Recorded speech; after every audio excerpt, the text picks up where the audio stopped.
Harvest of Light, a book about how olive oil is made for Hanukkah. At the beginning of spring, in the hills around the city of Safed, Israel, tiny white flowers blossom on the olive trees. When the days start to get hot, the flowers fall off and the first tiny green olives appear. All summer long I wait for them to ripen. This year I'm old enough to help with the harvest. In the fall, before Sukkot, we pick the first green olives. These will be to eat, not for pressing into oil. But olives right off the tree are bitter.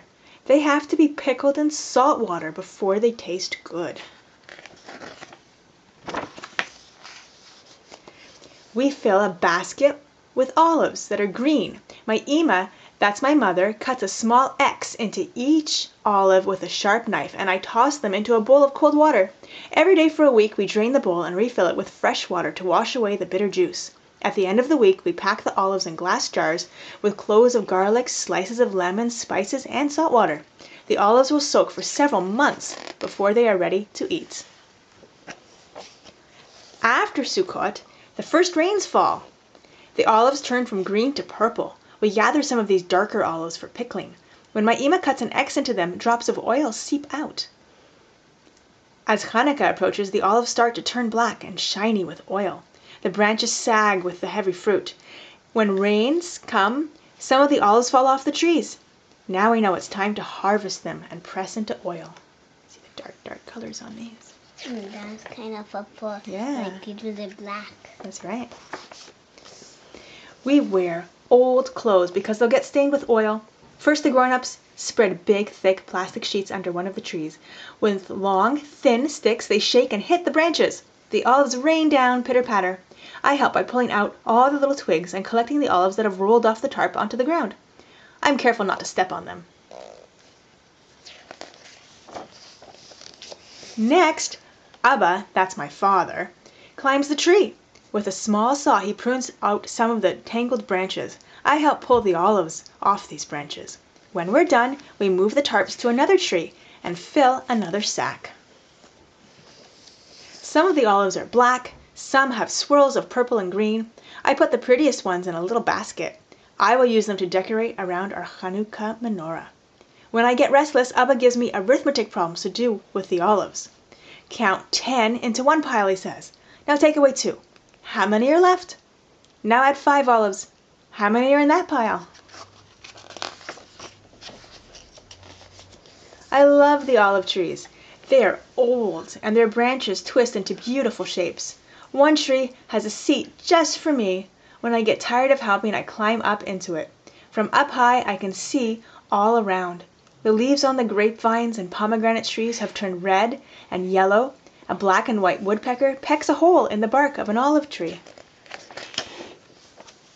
Across the valley, I hear voices and see small figures spreading a tarp under a tree. Our friends are collecting olives too. Hanukkah is coming and everyone needs oil. All month we collect olives. We move from tree to tree filling big sacks. At the end of the day, we dump them into a big pile. If we leave them in the sacks too long, they could spoil. How many olives are in that pile? Abba asks, smiling. I can't count them. There are too many, I protest. How many do you think are in that pile? A bunch. Yeah. Too many. Too many. The pile of olives grows and grows. Now we have to take out the leaves so the oil won't be bitter. We use a ramp covered with an old carpet. I help by pouring the olives down the ramp. The leaves stick to the carpet and the olives roll into a tarp at the bottom.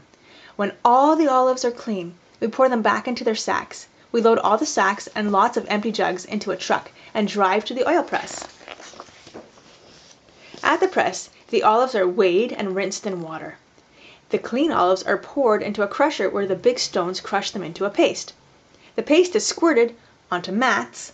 The mats are stacked and rolled into a pressing machine where they are squeezed tightly.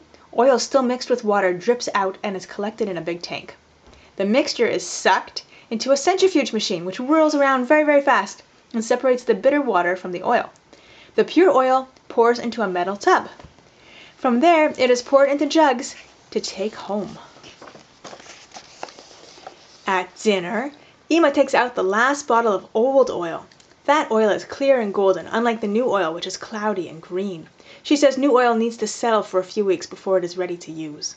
But I want to taste the oil from olives I helped gather, so she mixes a few drops of it into the old oil.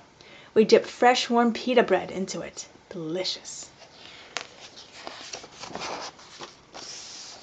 On the first night of Hanukkah, I arrange pretty olives around our menorah.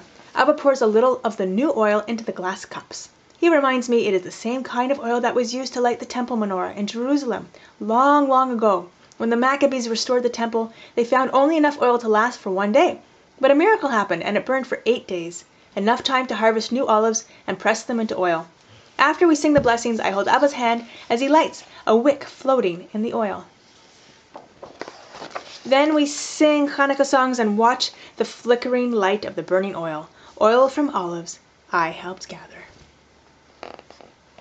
And